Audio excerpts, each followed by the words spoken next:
being here today. This hearing, entitled Costa Rica, the Dominican Republic, and Panama, a new alliance for promoting democracy and prosperity in the Americas, will come to order. Without objection, the chair is authorized to declare recess of the committee at any point, and all members will have 5 days to submit statements, strenuous material, and questions for the record, subject to the length limitation in the rules.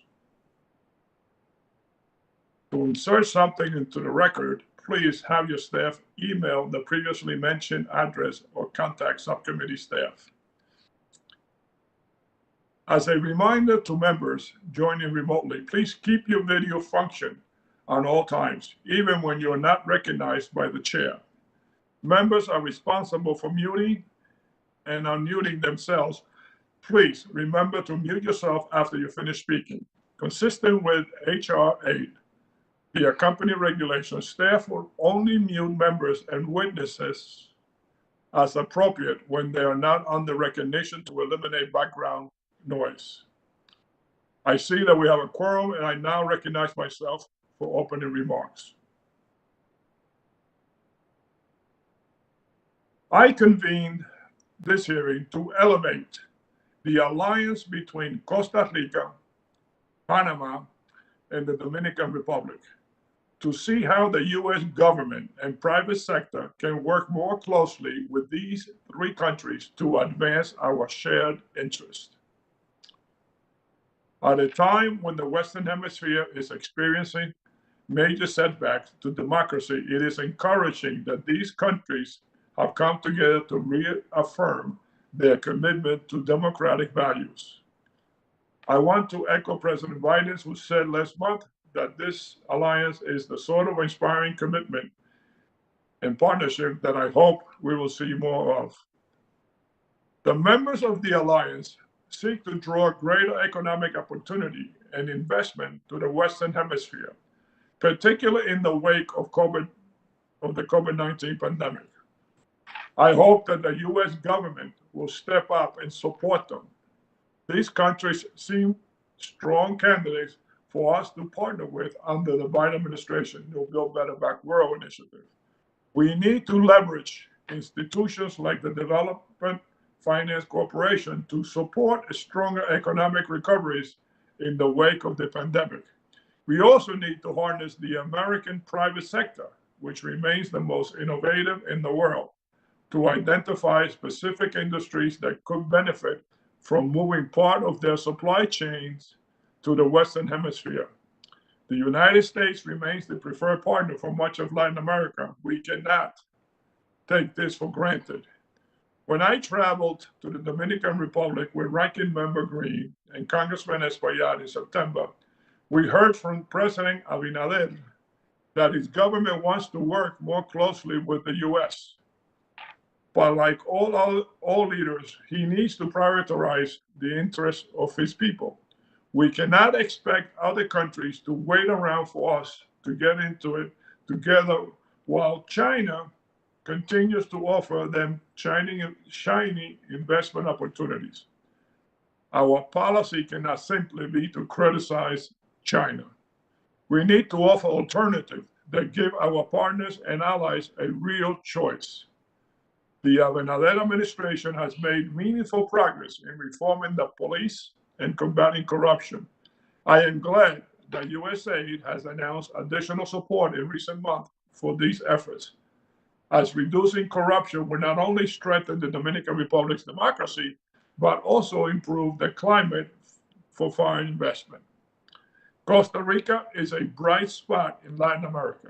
I have always felt that Costa Rica punches way above its weight.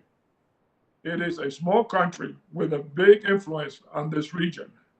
Costa Rica has a stable democracy, a strong health system, and no military. It is one of the world's leaders in terms of sustainability, as the country now depends almost exclusively on renewable sources for its electric needs.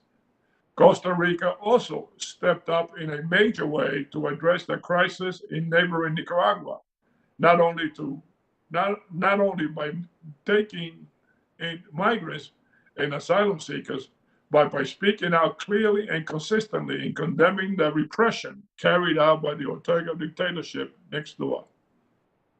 Panama played a key role throughout last year in sounding the alarm about an increase in the number of migrants attempting the extremely dangerous journey through the Darien Gap.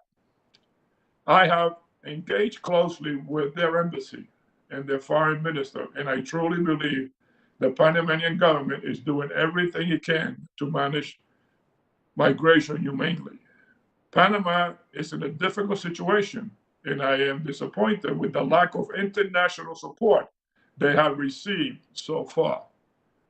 This is a case where the United States leadership is needed to once again convene countries throughout the region following the initial meeting in October and garner tangible commitments regarding immigration cooperation.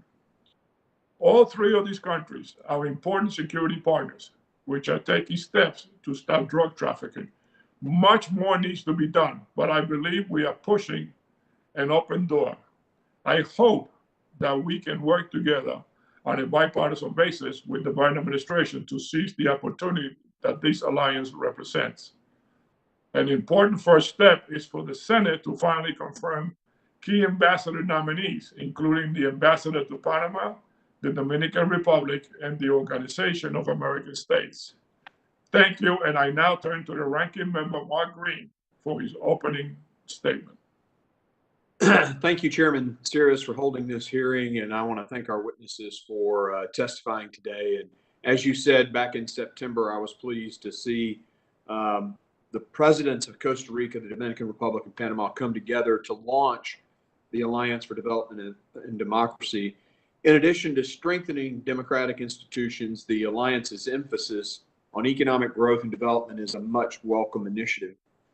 There is a substantial opportunity for collaboration and cooperation between the U.S. and the Alliance. We are democracies united by our shared principles, values, and culture. We're also confronting shared challenges and threats. The United States and Congress remain committed to supporting the Alliance partners' recovery from the pandemic, addressing joint threats, cooperating on regional challenges, and promoting democratic governance. And as Chairman said, we recently traveled to the Dominican Republic together with Congressman Espaillat and met with President Abinader and members of his cabinet. We also saw the tangible impact the U.S.-funded security and development investments have made. While I'm pleased that the Dominican government has prohibited the CCP's malign investment in critical sectors, I hope to see that expand to 5G and matters of citizen security. The House Foreign Affairs Committee and many other congressional colleagues have long expressed concern about China's activities in the region, and we hope this alliance provides a forum for greater opportunities to promote transparency and high-quality investments. Additionally, I was proud to have co-sponsored the Caribbean Basin Security Initiative Authorization Act, which would help the Dominican Republic and our Caribbean neighbors get the necessary resources to support disaster resilience, promote human rights, and combat the criminal organizations that victimize their countries. Important progress has been made on these shared goals. I'm pleased to see how under the administration of President Abinader, the U.S. and the Dominican Republic have a deeper opportunity to expand cooperation on confronting shared security challenges, including organized crime, narcotics trafficking, and citizen security. I also recently met with Panama's foreign minister, and we discussed a challenge confronting all three partners of the United States, and that's out of control migration and immigration issues. At the end of 2021, over 120,000 migrants had passed through the Darien Gap, many en route to our southern border. The United States owes Panama a great deal of credit for alerting us to the crisis that erupted in Del Rio, Texas. At no point should the Biden administration, including Secretary Mayorkas, have claimed they did not have prior knowledge.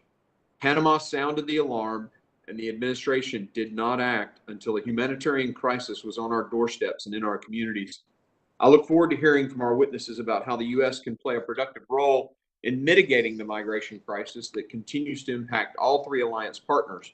In particular, we must have a serious discussion on how the U.S. can support regional efforts to curb Haitian migration. In addition to Panama, the U.S. is equally indebted to Costa Rica.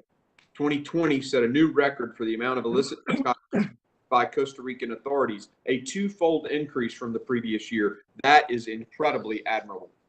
This is a result of Costa Rica's strong will to combat the scourge of drug trafficking, as organized criminal groups have seized on the country as a key transit point for U.S.-bound narcotics. I appreciate Costa Rica's efforts to help keep citizens in our hemisphere and in the U.S. safe from illicit narcotics. In closing, I'm glad we're holding a hearing today to discuss this promising development in Latin America and the Caribbean. Costa Rica, the Dominican Republic, and Panama have developed an ideal model that Chairman Sears and I and many others agree should be replicated. They are also ideal partners for nearshoring investments in the region, and we look forward to supporting these efforts. In particular, I look forward to engaging with all three partners on my Western Hemisphere Nearshoring Act that aims to bring jobs back from communist China to our allies in Latin America and the Caribbean. I'm working closely with Chairman Sears and Congressman Espiat to formulate this bipartisan bill, which will be introduced soon.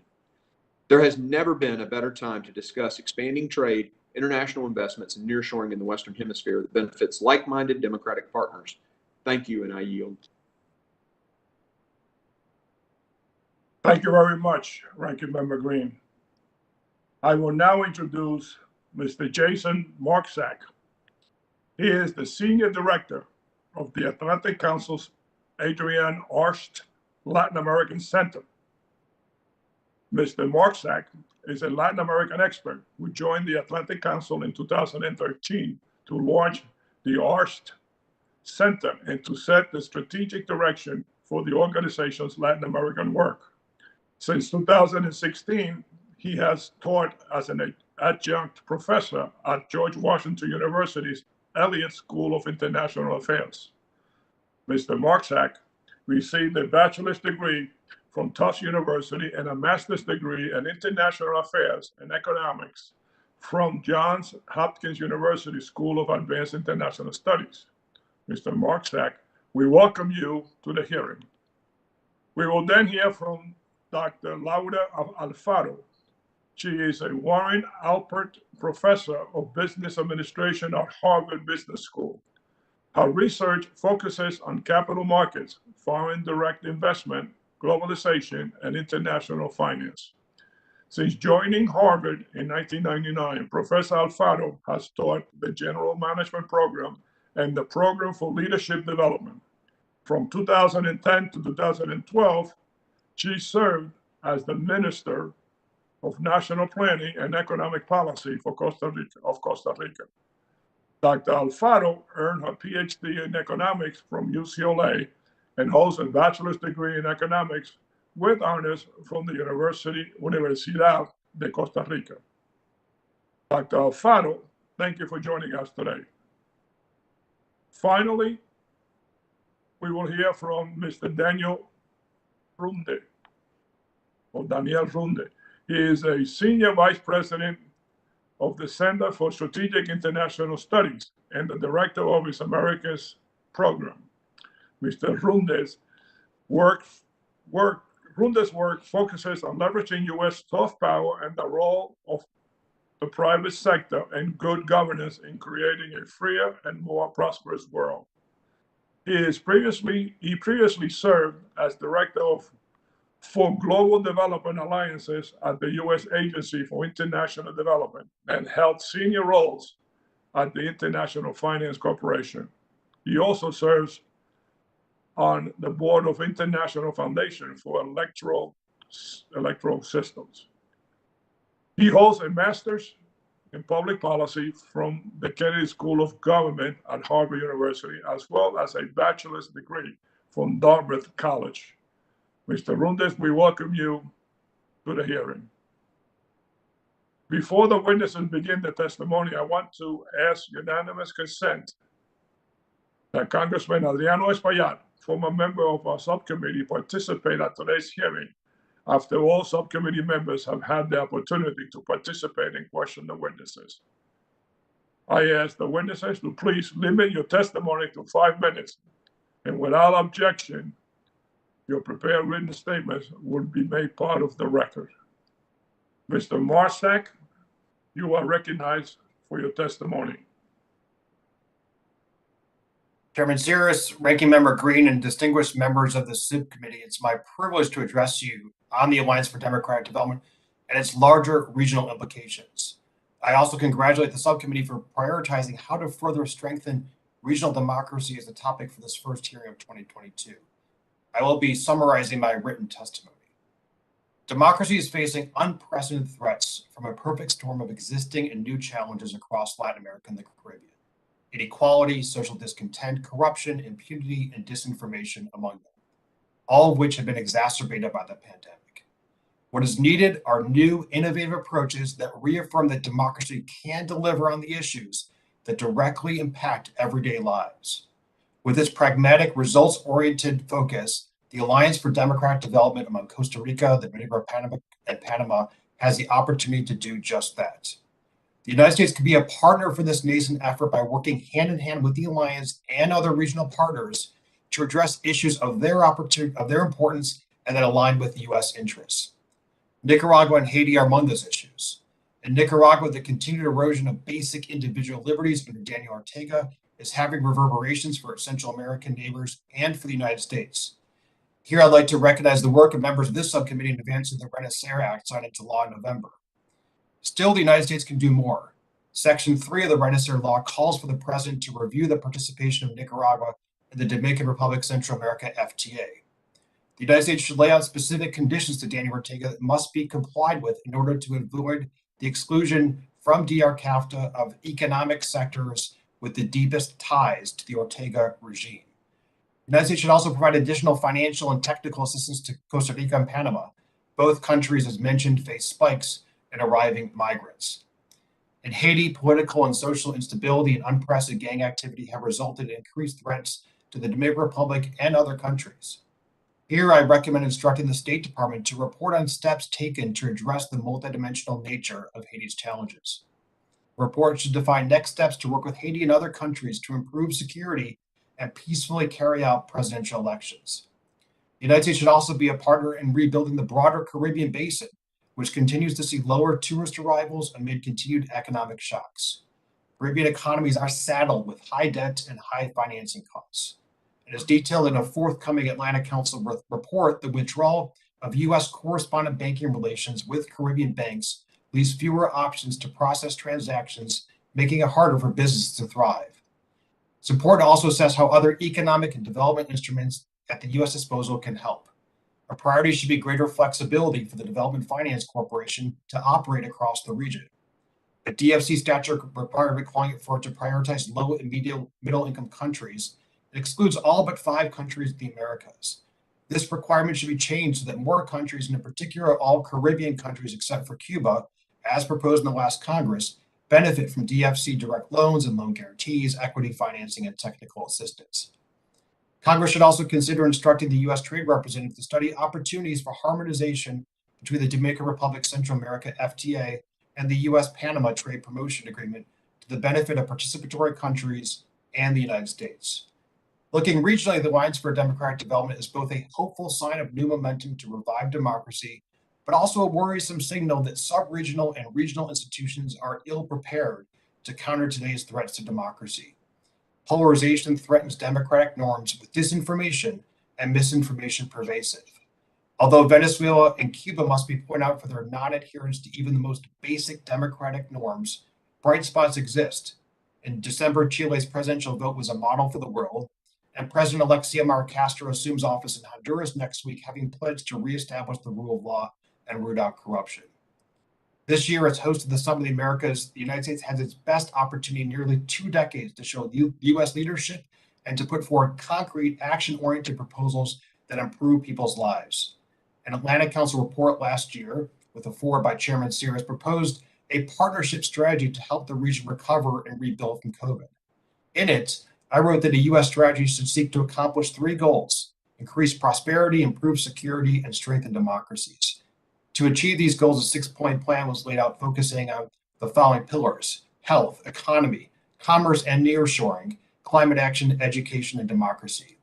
This takes on added urgency today with growing Chinese ties. The U.S. faces a values and interest competitor in the region. In sum, this year must be one where decisive action is taken to introduce our hemisphere's democratic institutions through a strategy that aligns regional priorities and U.S. interests. Thank you once again for the opportunity to appear before the subcommittee today. I look forward to your questions. Thank you very much, Dr. Alfaro. I now turn to you for your testimony. Chairman Sears, Ranking Member Green, distinguished members of the committee, and honorable members of the House of Representatives, it's an honor to appear before you today. Costa Rica, Panama, and Dominican Republic, based on their mutual commitment to the rule of law, democratic institutions, and respect and protection of human rights, created a new alliance to promote joint efforts to foster green, fair, and inclusive sustainable growth and development. President Biden held the partnership as inspiring an alliance to strengthen democratic institutions. At the time when many countries in the region, in particular in Central America, are turning their backs to democracy, it becomes imperative that we continue to show that democracies can deliver for people on issues that matter the most to them. I will focus my remarks mostly in Costa Rica, the oldest continuous functioning democracy in Latin America with no army since 1948, which can serve as a model of progress for the region, a country of virtually universal health and pension system. Costa Rica is the country with the highest lifespan in the region, perhaps a summary indicator of our accomplishments. These accomplishments are founded on a deep commitment to democracy, political stability, social welfare, respect for the environment, and an outward-oriented strategy based on openness to foreign investment and trade. The alliance aims to jumpstart the economy of these three small nations by supporting an agenda that takes advantage of the reconfiguration of global value chains and opportunities of nearshoring. Development requires the role of the private sector, public-private partnerships, and strategic allies such as the U.S. Costa Rica is a natural, reliable partner in U.S. efforts on nearshoring. The U.S. is the main trading partner and primary source of trade and tourism. This trade relationship has been built through decades, since initiatives like La Cuenca del Caribe under President Reagan to the signing of the free trade agreement under Bush. For Costa Rica, U.S. represents 40% of exports and imports, and Central America and Mexico 15% of imports, 20% of exports. The new alliance is particularly valuable at a time where there are challenges emerging in different latitudes. For example, Intel invested in Costa Rica in the 90s, aimed at gaining geographical diversification. As supply chains have been tested, Intel has rediscovered the importance of this geographical diversification and has reaffirmed the commitment to the country. There are clear opportunities. Costa Rica has, for example, an existing medical cluster and biotechnology sector, and yet the three countries represent less than 0.01% of US investments abroad. Costa Rica bears witness of how democracies can generate growth and prosperity. However, these achievements cannot be taken for granted. The pandemic has been challenging for Latin America, and Costa Rica has not been an exception. The country turned to the international agencies for support. Moreover, the threats from the retreat of democracy in the region are real. In her testimony last September, President Chinchilla noted how Nicaragua has consolidated a ruthless, corrupt dictatorship. As previous episodes, this has led to forced migration, 80% of which turns to Costa Rica. Given the opportunities and challenges, I respectfully recommend for the United States, Costa Rica, Panama, and Dominican Republic to create a joint force task to identify trade and nearshoring opportunities.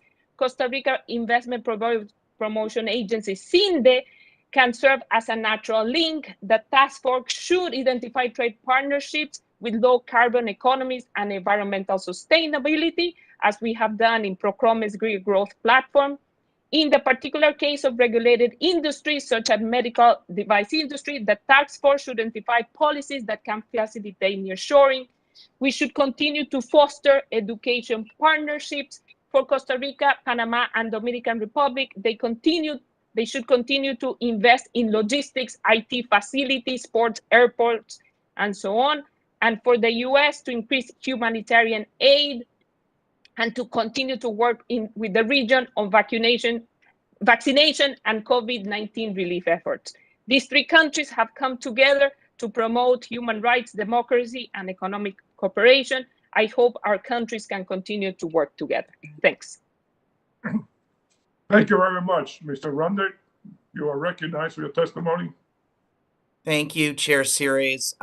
It's a privilege to be asked to appear before you today. Perhaps one of the most promising developments in the Western Hemisphere, the Alliance for Development in Democracy, inaugurated by the three standout countries, Costa Rica, the DR, and Panama. Ultimately, we should see this partnership as an opportunity and as a wake-up call. These countries have other options, and so do the rest of the countries in Central America and the Caribbean.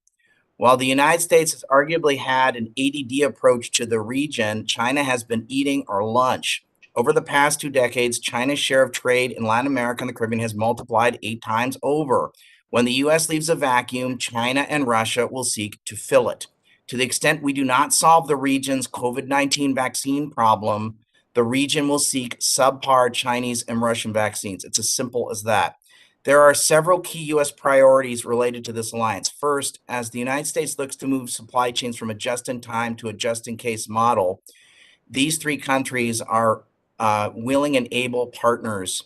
Second, in the context of climate and disaster resilience, the three countries have a lot to offer. There are also opportunities to work with U.S. allies farther afield in this space, such as Taiwan, which is engaged in strong disaster preparedness work in Haiti and Honduras. Japan has increasingly focused its assistance efforts in the region on disaster mitigation and climate adaptation. Third, migration poses a very complex challenge throughout the region, and all three small countries are grappling with tens or even hundreds of thousands of migrants.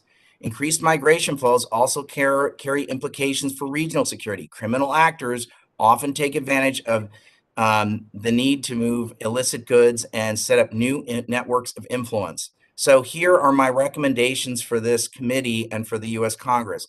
First, can we just please answer the mail? On several occasions, the leaders of Costa Rica, the DR, and Panama have expressed interest in high-level dialogue with the United States. However, since his inauguration, President Biden has not had a formal call or one-on-one meetings with any of his counterparts in the three countries. That is simple to fix. Let's just fix it. Please, let's ask the Senate to confirm the U.S. ambassadors to the DR and Panama. These are qualified candidates. The Senate should confirm them. There are congressional caucuses for Central America and the Caribbean. These are great ways for the Congress to engage. And so if you're not a member, if you're a member of this committee and you're not a member of one of these two caucuses, I would ask you to consider joining. Second, we need to support a regional vaccine capacity in these three countries. The current pandemic has laid bare the need for a new, robust global health supply chains. These three countries are really good candidates to develop new regional capacities for vaccines. Third, let's renew and improve the Caribbean Basin Initiative. A reimagined CBI could further many of the goals that we had in the past, but also promoting a sustainable post-pandemic recovery and act as a credible counteroffer to China. Fourth, let's revisit CAFTA-DR. It's been more than 15 years since CAFTA-DR was set up. We probably need to look at modernizing intellectual property and digital economy provisions and link it up and line it up with the USMCA, which includes Canada and Mexico. Fifth, let's convene the private sector. The economic future of Costa Rica, the DR, and Panama will be determined by the ability of these countries to attract and leverage the private sector.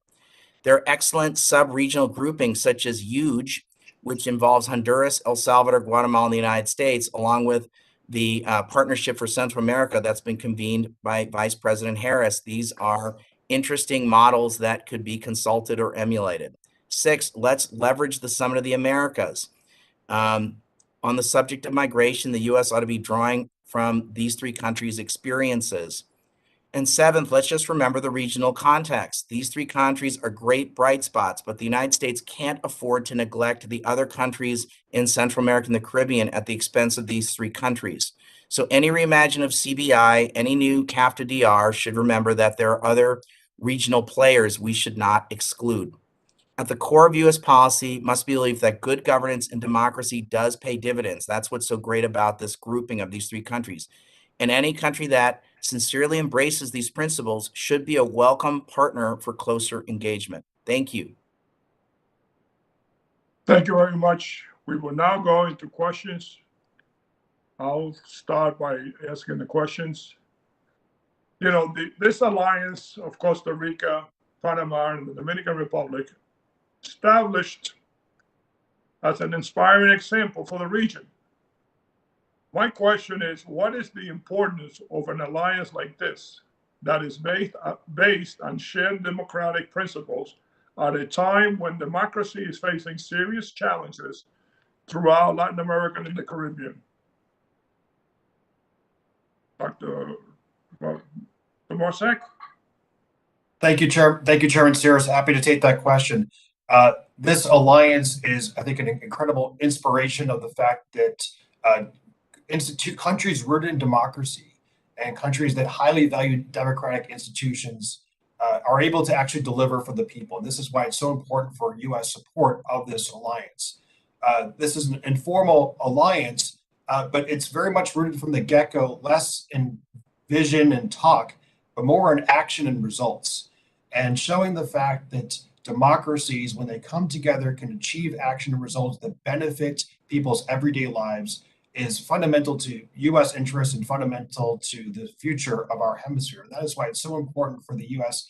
to support this alliance, but also to show across the region that when countries do come together, like-minded democracies, in the interest of improving lives for their people and in the interest of democratic norms, that the U.S. is there. The U.S. is there ready to support and ready to help those countries, and hopefully this can inspire other like-minded alliances such as this one. Dr. Alfaro, can you take that question also? Yes. So these three countries, we are all small economies. If you're a small economy, growth and prosperity can only come from stable institutions, but also trade and foreign direct investment. Because we are small economies, we need partners. We cannot achieve economies of scale, just our 5 million, 10 million. We need to open up. So the alliance, first most, is trying to create this cooperation between the three countries to create complementarities and economies of scale, and also to talk to the US, again, a reliable partner, because on our own, we cannot do it. We need, again, bigger market and bigger commitment, and it does come through this alliance. Thank you, Mr. Runde. Thank you, Congressman. I do think the three countries offer a power of example to the region. They're the third largest trading partner in the hemisphere when they're combined, and so they are an important grouping.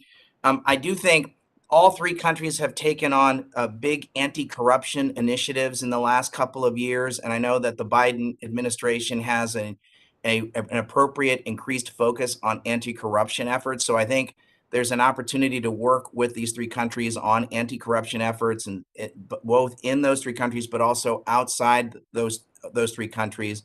I do also think, as we think about nearshoring and some of the opportunities for investments, to the extent that these countries are attracting more investments, because I think capital is a coward, to the extent that investors feel like there's a rule of law, clear rules of the game, that if a government turns over from one party to the other, so like which is going to happen in Costa Rica, no one's going to lose any sleep that their investments at risk, because nobody loses any sleep in any of these three countries that their investments are at risk. So I do think the power of example is important. I think it's an important question, Congressman. Thank you. Thank you. You know, Panama spoke up about the migrant situation last year, but it didn't seem like any international support was given. Can you please tell me how important it is for the international community to support this migrant movement through the Darien Gap? Marczak? Chairman Sears, happy to take that question first. It is incredibly important. We're seeing Panama seeing reports of 1,000, 1,200 migrants coming on a daily basis through the Darien Gap, and this is frankly unsustainable in the long term for a country like Panama that is so willing to accept these migrants. It's critically important that the efforts taken by the administration in the fall to come up with a migrant protocol across the hemisphere, that those are advanced in 2022. because these migrants that are coming through Panama will eventually reach the U.S. border. And this is a challenge both for the U.S. as well as for the migrants themselves and for the many countries that will continue to be the recipients of those migrants along the journey. Thank you, Dr. Alfaro. I don't have too much time, but can you take that question? Should I still take it? Yeah, would you please answer that if you can? Yes. Building on what was said, again, there is a migration in these countries where they offer healthcare, education, public services. There is a fiscal, there is an economic cost at a time where all of these countries have been particularly hit by COVID, loss of tourism, loss of economic activities. All of these countries have had to go to multilateral agencies. So there is an economic burden that we should try for it not to destabilize the region beyond what it should be. Okay, thank you. I will now turn over to the ranking member, Mark Green, for his questions. Thank you, Chairman Sirius, and thank you to our witnesses for being here today. I greatly appreciate it. Dr. Runde, am I pronouncing your name correctly? Runde's fine, but thanks a lot. Thank you, Congressman. Just want I to apologize if I screwed it up. No problem. Congressman Sirius, I'm one of your greatest admirers. You don't know it. We're going to miss you so much at CSIS. Well, please stay involved in public life. Thank you for your service, sir. I know you're retiring. I put that in quotes, but I'm one of your biggest admirers, Congressman Sirius. Oh, thank you very much. That's the best testimony this committee has. You get an extra 30 seconds there, Mr. Green. Thank you, sir. The Alliance has identified sustainable development as a key focus. What would a more effective and sustainable development and foreign assistance strategy in the region look like? And what contributions can the United States make? What do we need to make our priority? Thank you, Congressman. That's a great question. I'd say the first thing is we better answer the mail on COVID vaccines. To the extent we leave a vacuum on COVID vaccines, they're going to go to the crappy Chinese and Russian vaccines. And in a number of countries, including in Central America and the Caribbean, we shouldn't give ourselves an A in being responsive to our friends. That's the first thing I'd say. Second, we didn't want the digital rails of the future controlled by Huawei and ZTE. These countries are waking up to the fact that this isn't so great. So I think to the extent that we can help enable digital rails of the future that are not Huawei and ZTE, that's the second thing. The third is on nearshoring. We've got to think about this is the best opportunity the Western Hemisphere is going to have in the last 30 years. Like as you see these shifts, we ought to be using our foreign aid as a lubricant to lubricate shifts in global supply chains. Fourth, my other thought would be is the magic number, Congressman, is 8,000. We need to have a 20-year strategy on global migration in the Western Hemisphere. We don't have uncontrolled migration or whatever we want to call it from places like Panama, the DR, Costa Rica. Why is that? Those countries all have hit the magic number of $8,000 per capita. So when you look at when a country hits $8,000 per capita, más o menos, people stop migrating. So we want to get as many countries in the Western Hemisphere to the level of $8,000 per capita as fast as we can. And so we need to take a long-term view. This is this is a 10 or 20-year project. So we're going to have these challenges of migration, whether it's Haiti or otherwise, for a long time. These small countries have been very generous, sir, in terms of hosting these folks. We'd be surprised in places like Tennessee or New York or New Jersey, your constituents would be surprised at how generous these small countries have been in hosting hundreds of thousands of migrants. And that $8,000, I assume, is in today's dollars. So a 20-year plan's got to, take into consideration inflation. Yes, sir. Especially these days, where should we seek? What specific? Now, you gave some very good specifics. I was taking notes, and we'll refer back to this testimony. But where else can we specifically partner with the Alliance? As it goes to as far as trade and things like that go. I know we're pushing the nearshoring stuff and getting capital through the DFC and the IDB and others to make these moves from China. But where else can we partner in this? So I do think we should be revisiting a Caribbean Basin initiative. which was a Reagan administration initiative to counter the Soviet Union. We have got to counter the Chinese in the hemisphere. They are eating our lunch. We put together the Caribbean Basin Initiative to respond to the challenges of the Soviet Union. We have got to enable a more robust offer economically to the region. We have an ADD relationship with the Caribbean and Central America. I think part of the reason these countries are pulling together to say, hey, pay attention to us. We're doing great stuff. These are good news countries. I think Congressman Sirius is right in his opening remarks about this. At the same time, Congressman Green, these three countries all recognize China. So they're not saying it, but I think we ought to be implicitly, like, to the extent we don't answer the mail, they got other options. So this is a different ballgame than the Soviet Union. So we've got to be thinking about CAFTA-DR renewing it, Caribbean Basin Initiative revisiting it, helping them. Like I said, they're hosting hundreds of thousands of migrants when they've taken this terrible whack because of tourism. There's less some of these countries have 8, 10, 20% of their GNP is tourism. If you and I can't get on a plane and go to these wonderful countries, I love going on vacation to these three countries. These are fabulous places. The Central America and Caribbean offer wonderful places to vacation, hard to travel. So we need to support them financially through the Inter-American Development Bank and the World Bank. And I would argue it would be appropriate to consider, under the right circumstances, a capital increase for the Inter-American Development Bank. That it would be up for a negotiation, but I think we need to at least consider something like that. Yeah, we had dinner with the president of the bank, and I think there's going to be a push for that, hands down. Thank you for your comments about the CCP as well. And Mr. Chairman, I yield. All right, Joaquin Castro, you're recognized. Thank you, Chairman Cetas and Ranking Member Green, for holding this hearing, and to our witnesses also for being here and sharing their expertise. As many here have stated, Latin America is facing a crisis of democracy, and the COVID-19 pandemic has only exacerbated underlying frustration and inequalities. This alliance provides the United States with an opportunity to re-engage with the region on upholding democracy and human rights. And the United States must continue to play an important role in promoting accountable and inclusive governance, both at home and abroad. And my first question, I think some folks have gotten to already, but I wanted to follow up with a question on climate investment and migration.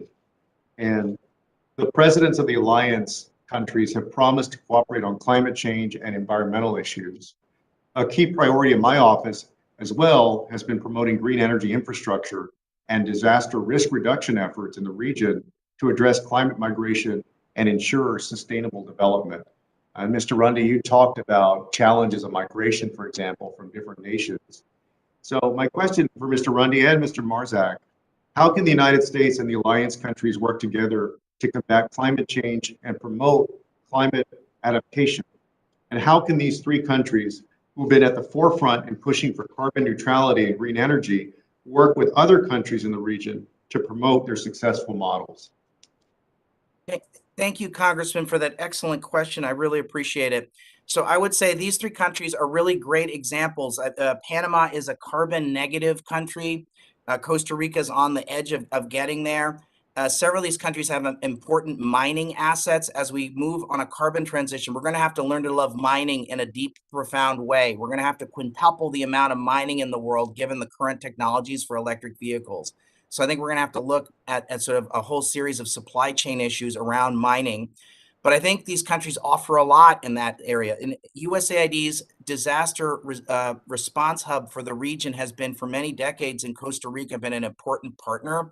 Taiwan and Japan are important partners on disaster response and on climate as well in the region. So I think these are countries that offer great powers of example. They have important assets going forward as it relates to sort of the carbon transition, but also our partners outside of the hemisphere also offer opportunities for partnership. So thank you, sir. Absolutely.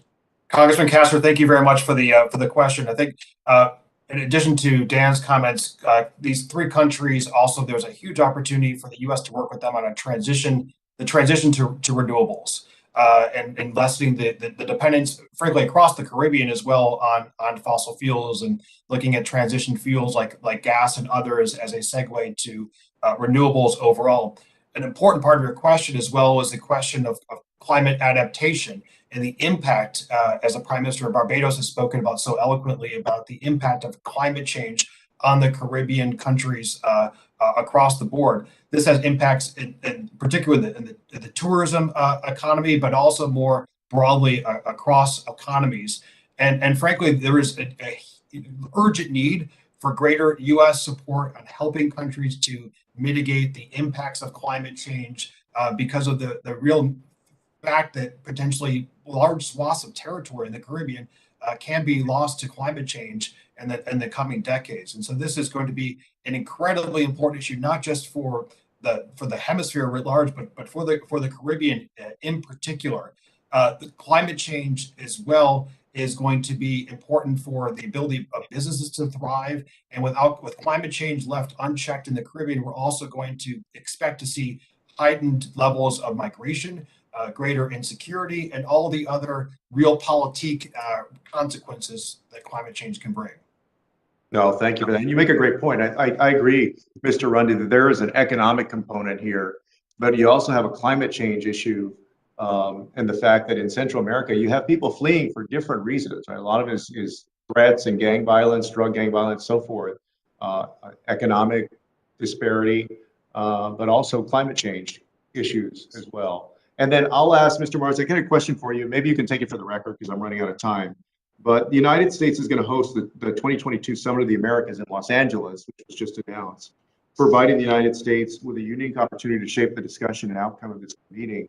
And so I wanted to ask you, what issues should the Alliance and the United States work to elevate at this Summit of the Americas? And how can the Alliance use the summit as an opportunity to expand their cooperation on democracy, human rights, and development issues? You can take that one for the record. Thank you. Thank you, Congressman. Congressman Pfluger. August Pfluger, right there. Congresswoman Maria Elvira Salazar. Thank you, Mr. Chairman. Sears, thank you for this time, and to my colleagues in the committee. Democracy is at a crucial moment in Latin America. Today, we're discussing an alliance for democracy with Panama, Costa Rica, and the Dominican Republic. Meanwhile, our enemies are pushing the limits to see what they can get away with. Venezuela, Cuba, Nicaragua, and Bolivia are poisoning our hemisphere. It's like good versus bad, socialism versus capitalism, corruption versus the rule of law. That's why I applaud our neighbors working to reform their countries for the better, while their evil neighbors are pushing oppression and socialism at their borders. I'm talking about Maduro and Ortega and Castro and Putin and Xi Jinping. These are predators. They devour everything they can and destroy whatever they touch. These are names that will scar our history books for decades. This instability decimates the people of the region, and the United States is feeling the aftershocks. Refugees and immigrants are coming to our borders. The regional economy is upended, and American investors are paying the price. I cannot overstate the severity of anti-Western dictators operating only hours away from our shores. That's why I applaud the work of Panama, Costa Rica, and Dominican Republic, our long-term trade partners and democratic friends. That's why we must strengthen supply chains and nearshore businesses to bring industry back to the Americas. We know that we can trust them, and we can get the products to Americans a lot faster. We can invest in infrastructure and know it will be a good investment. We can show the world that America can counter China's Belt and Road Initiative and be a trusted ally. This will be alleviated, and it will also alleviate the immigration crisis in this country, the one that we're facing right now. Why? Because more than 130,000 people crossed through the Darien Gap last year, and the Panamanian law enforcement cannot keep up with this flood.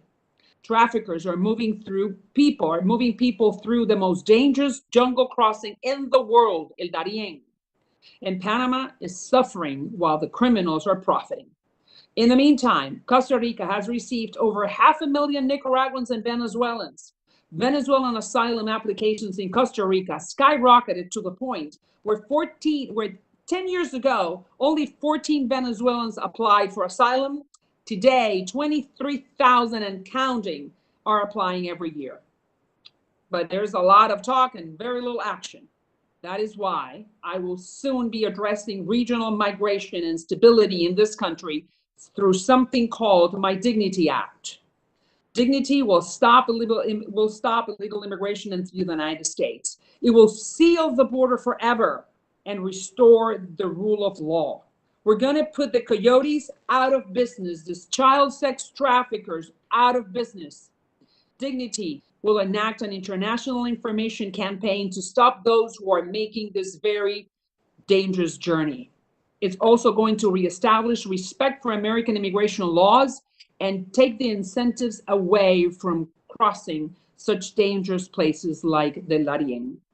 I will fight drug trafficking, target dangerous gangs, and bust the international transnational organizations. This pillar, this great association, this goal of working together requires partnership. It is why we must cherish alliances like the Panama, Costa Rica, Dominican Republic, like the ones we're discussing today. I look forward to work with my colleagues and to take on this great challenge and help you to be what you were at one point. Thank you, Mr. Chairman, and yield back. Thank you, Congresswoman. Congressman Levin, you're recognized. Thanks, Chairman Sears, and thanks to Ranking Member Green for having this really important hearing. Let me start with democratic transitions in the region and what more the U.S. could be doing in coordination with this new alliance in supporting people struggling for democracy in their countries. And I'm thinking particularly of Haiti, where a civil society-led group is working to create the conditions for a true democratic transition there, but is struggling to garner the attention and respect of international partners that they need to move the agreement forward. Mr. Marczak, what formal or informal role do you think this alliance could play in promoting and supporting democratic governance in other countries like Haiti? Congressman Levin, thank you very much for the question. This alliance, the success of this alliance is fundamental for democratic governance in countries across the hemisphere. There is a absence of the ability of other regional groupings to be able to advance democracy across the hemisphere, and this is why there is the formation of this alliance. And this alliance has to be successful. It has to be able to show that when democratic, like-minded countries come together, they can solve problems in a way in which China and its model cannot.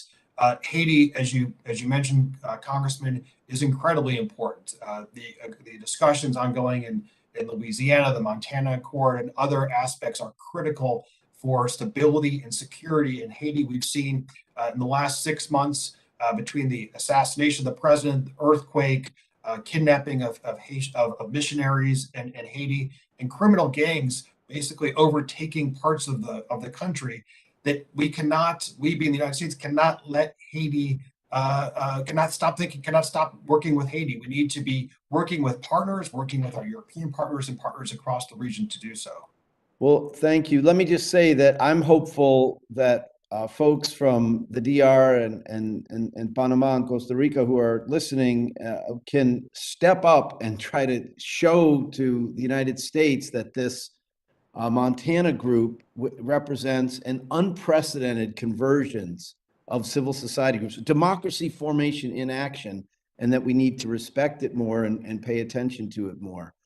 Let me turn to the climate crisis. You know, I firmly believe that the solutions to this existential challenge must be international in scale and effort, and that the benefits, good paying jobs, resilient infrastructure, and technology development will follow and must follow democratically. Costa Rica and Panama are clear success stories in terms of their carbon neutral and carbon negative status, respectively, but so many other countries in the region are not close to achieving the carbon transformations and investments in resilience that we know are needed to make progress in the climate fight. And by the way, the US is having trouble making progress. So Dr. Alfaro, as the former Minister of National Planning and Economic Policy in Costa Rica, you're a really good person to talk about this. You oversaw a significant part of the transition to a renewable energy economy there. In your testimony, you recommend the creation of a joint task force to identify trade and nearshoring opportunities with an emphasis on, and I'm quoting, trade partnerships consistent with low carbon economies and environmentally sustainable processes. So talk to me about, if such a task force was created, how we could ensure this principle was upheld and that it really focuses on identifying climate mitigation technologies and climate change related opportunities so we can really move forward much more aggressively here together. Thank you very much. So Costa Rica has been engaging in pro-environment, if you want, activities for 50 years. It was under President Oduber in the 70s that there was a realization that erosion and cutting the trees was hurting us, the people from Costa Rica. And this is why he started the national parks. 25% of the country is protected because it helped us. From there, it built on green tourism. It was helping us. Then President Figueres started a payment for environmental service, again, to find a way to help the people who were making a sacrifice to benefit from these changes.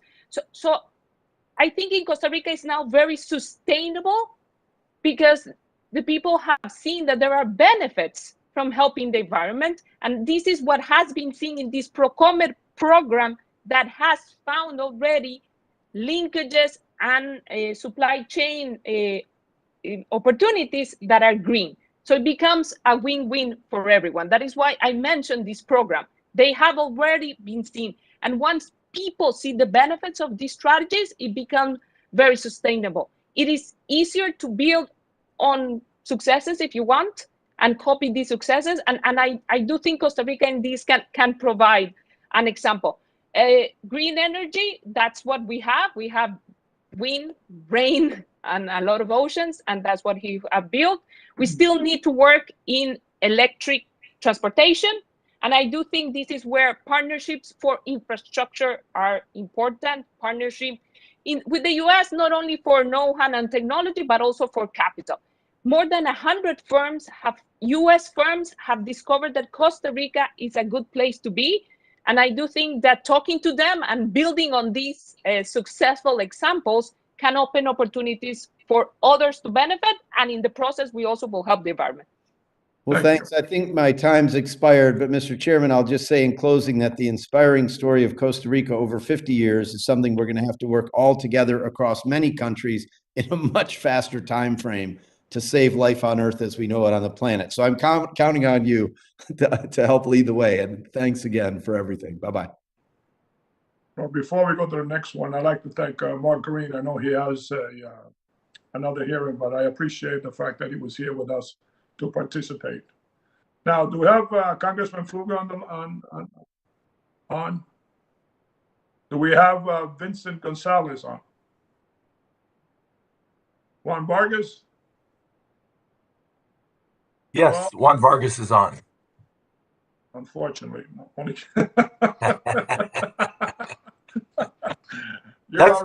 you are recognized. Thank you, Mr. Chairman. That's a pretty good joke for a short timer now. I say it with great deal of respect and love. We're really going to miss you. I agree with the comments that were made by Mr. Runde. You really are a wonderful person, and we're really going to miss you. First of all, I guess I'd like to ask this question. Obviously, all nations are different, but why are these three nations successful? I mean, we have a whole bunch of countries in Latin America. Why these three? Why in particular? I mean, right now we heard a wonderful history from Dr. Alfaro. You told us about the 50-year history, but why do we have the Dominican Republic and also Panama that understands these issues and wants to make democracy work? And anyone can answer that. Yeah, Mr. Runde, go ahead. Thank you, Congressman Vargas. These countries have been beneficiaries of great political leadership and great governance. Ultimately, development comes down to good governance and robust formal private sector activity. So these are countries that have had clear rules of the game, pretty good governance. Every country's got its challenges and problems. There's corruption in the United States. There's corruption in these three countries, but all three countries in the last couple of years have had significant anti-corruption initiatives.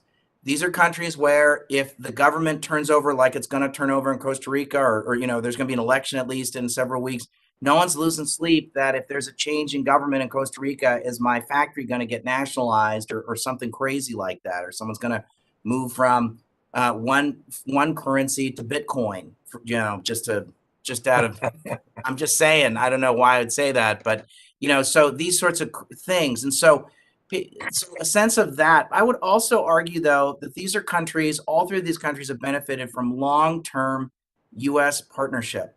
These were countries that the Dominican Republic's had a great partnership with the United States through USAID. Panama and the United States have had a wonderful long-term relationship up until the 1990s.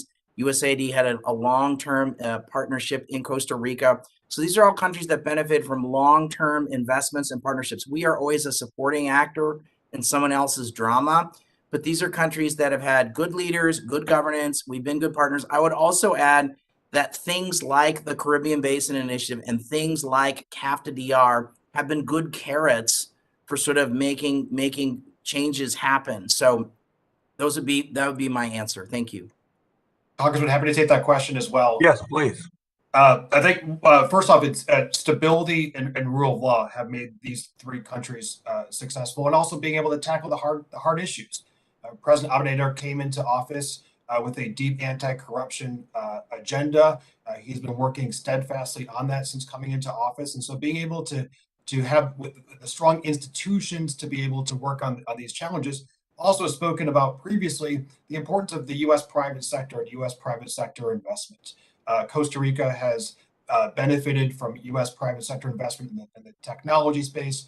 Of course, Panama in the logistics and shipping, and so that closeness, both with the U.S. government support, but also the investment from the private sector, and we're not seeing, unfortunately, that U.S. private sector investment in other countries across the hemisphere that are clamoring for more U.S. investment, but it's really the Chinese investment that's coming in. And so it's a real opportunity to think through how can we better facilitate opportunities for the U.S. private sector to be able to invest across the region, to be able to strengthen countries as they are doing with the Dominican Republic, Panama. Mr.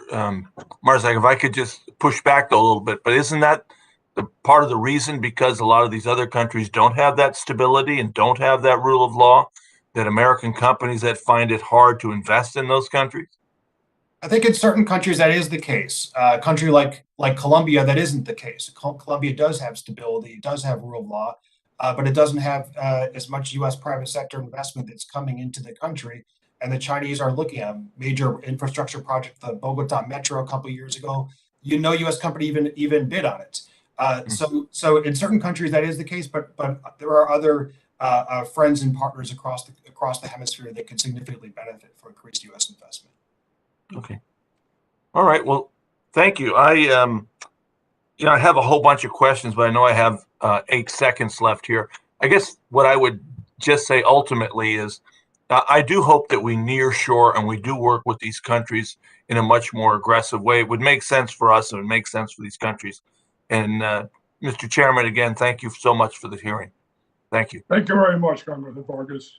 We now recognize our guest, Adrienne Espaillat. Thank you, Mr. Chair. Thank you for hosting this hearing. Let me start by thanking you for your longstanding interest, Mr. Chairman, in the Hemisphere and the great work that you've done throughout the years, and as chairman of this committee, which I had the privilege to be a member of for several years.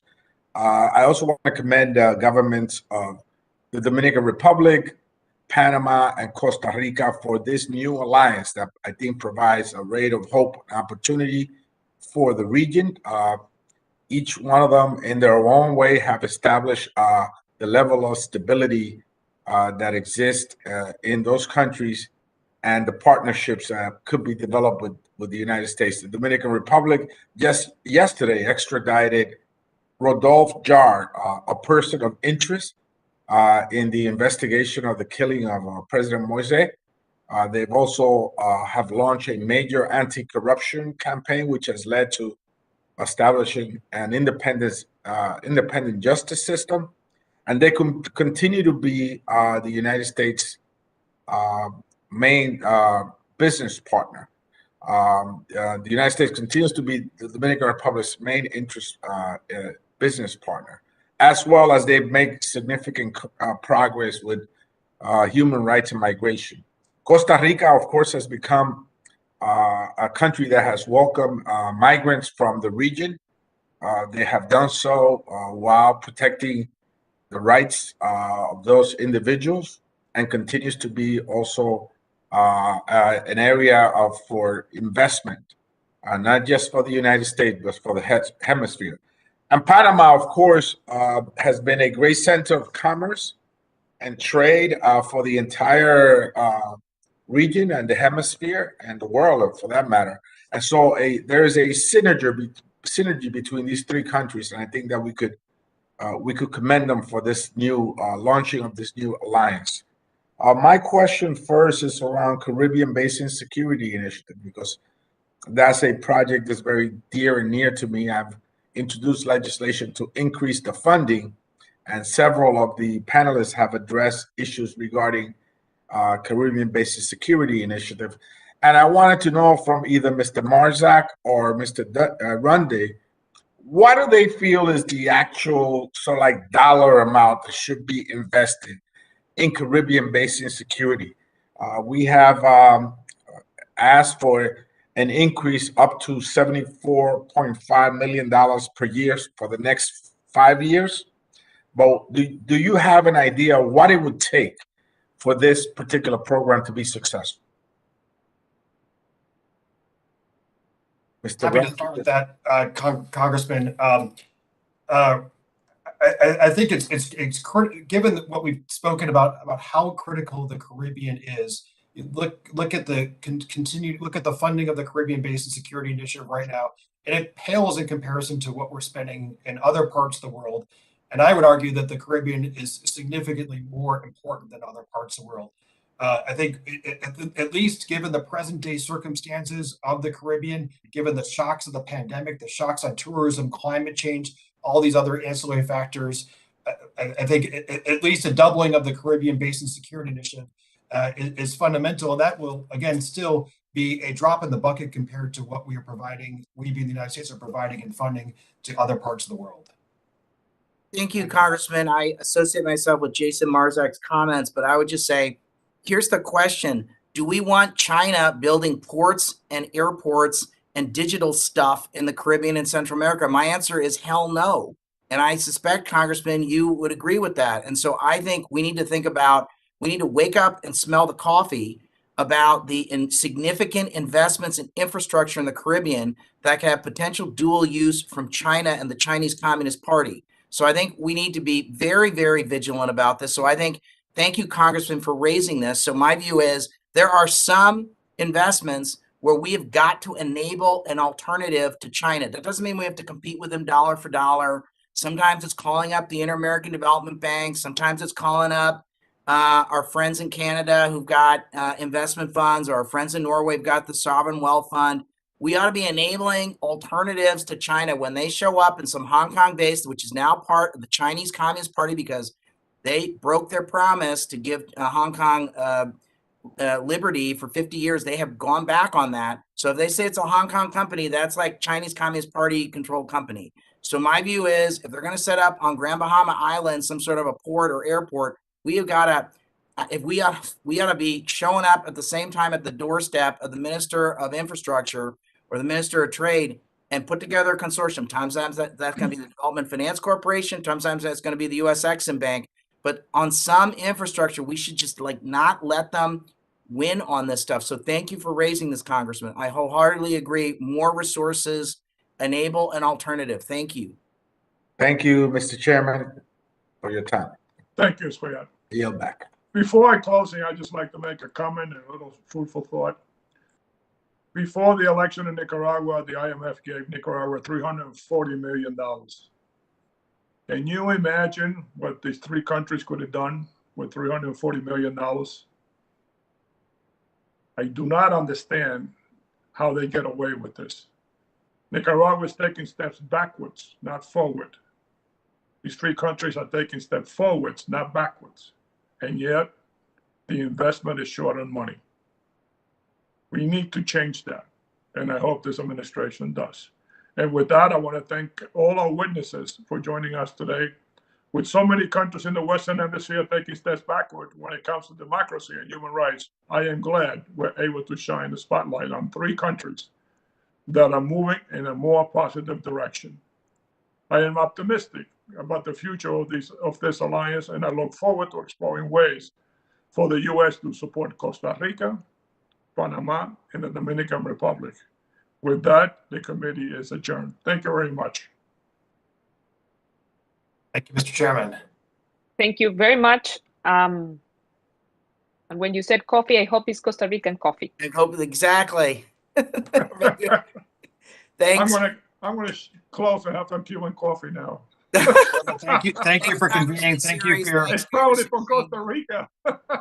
Chairman, thank you so much for all your incredible leadership as always on all issues Western Hemisphere. Thank you. Thank you very Stan much. said, and really, you will be missed, but continue to hopefully engage in all issues Western Hemisphere. Absolutely. Please, it's not goodbye. We need your voice in the public square. We need you. We need your leadership. Thank you, Congressman. Thank you very much. Thanks. I found these 5-minute clocks to be very stressful. And Daniel, happy birthday. Thank you. Oh my goodness. Oh. Tomorrow I have a milestone birthday tomorrow. That's right. So. Feliz cumple. Thank you. Thank you. Enjoy. Thanks, everybody. Ciao. Bye. Thank you.